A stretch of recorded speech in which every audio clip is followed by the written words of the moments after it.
The drone hovered 3 centimeters from Ambassador Celia Voss's left ear, and she didn't flinch. That was the first thing the Kavhari Ordinate noted. Watched it happen from my station at the rear of the receiving bay.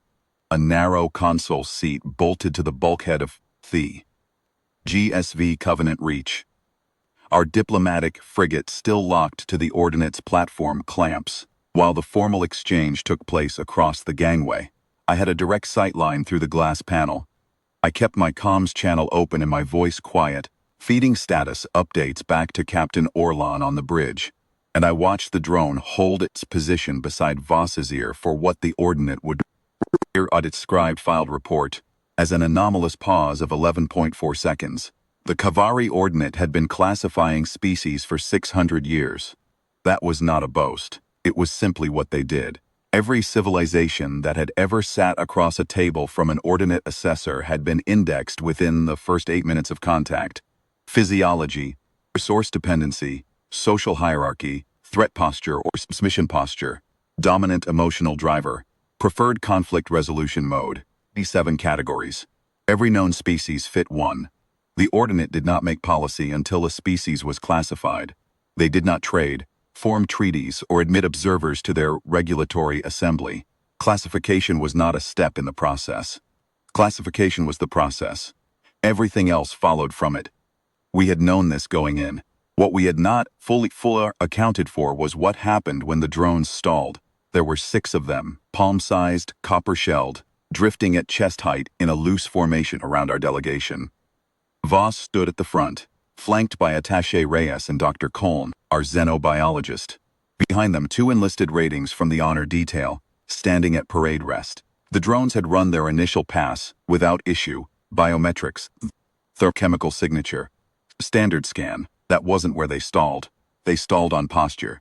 The Ordinate's lead assessor, a Kavhari named Savate Dral, tall, gray-shelled, the kind of still that comes from absolute certainty about the world, had been standing at the far end of the receiving bay, behind a low data plinth, monitoring the classification feed on a display only he could see. I watched his head tilt, just once, the way a man tilts his head when a column of numbers doesn't add up. One of the drones circled Voss again. She tracked it with her eyes, mildly curious, the way you'd watch a hummingbird. It circled Reyes, who gave it a polite nod. It drifted to Dr. Coln, who said quietly, "Hello," and then caught himself and said nothing more. The drone hung there. Then it returned to Voss. Savate Dral stepped out from behind the plinth. "That was not in the protocol." I tapped my comms. "Captain, the lead assessor has left his station. Drones are cycling. No threat posture on our side." Orlan's voice came back flat. "Understood. Hold." Savate Dral walked the length of the bay. His footsteps made no sound on the deck plating. The Kavhari had that quality. They moved like the whole world was already decided, and they were simply arriving at conclusions in sequence. He stopped 4 meters from Voss. His secondary eye membranes, the translucent set, the ones that processed ultraviolet, opened and closed once. He said, "In serviceable Terran standard, you have not presented." Voss looked at him. "I'm sorry? You have not presented your contact stance. Dominant, submission dominant, peer lateral, or observational deferential. The registry requires a stance classification before proceedings may continue." He paused. "The drones have completed 3 full cycles. They are unable to determine your stance." Voss considered this. She had the particular quality of stillness that comes not from training but from genuine ease. The kind that reads apparently as nothing the Kavhari had ever seen before, because it fit none of their models. She was not threatening. She was not submitting. She was not performing careful peer equality or practiced diplomatic deference. She was simply standing in a room, paying attention. "I suppose we're just here," she said. Savate Dral blinked, both sets of lids, which was, I would later be told, the Kavhari equivalent of stopping dead. "That is not a classification." "No," Voss agreed. "I don't suppose it is." I kept my breathing even.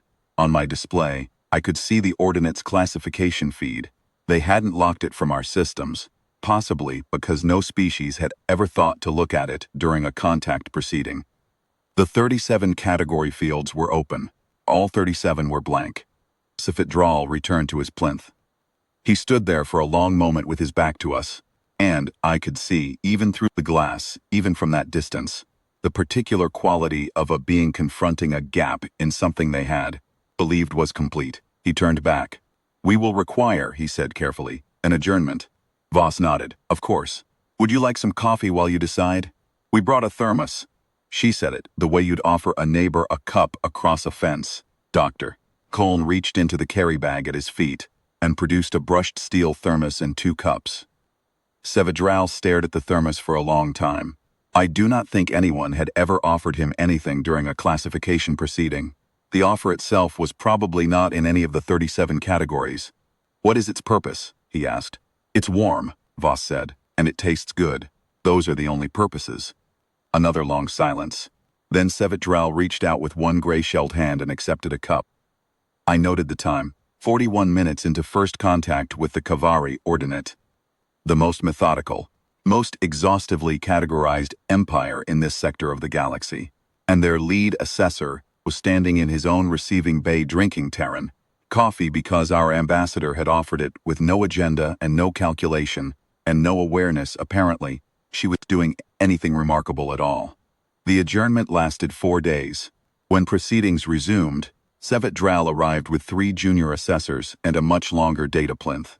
He informed Voss formally, and with obvious care, that the Ordinate's registry had been unable to classify the Terran diplomatic mission under any existing category and had therefore created a provisional entry designated unresolved, pending further observation.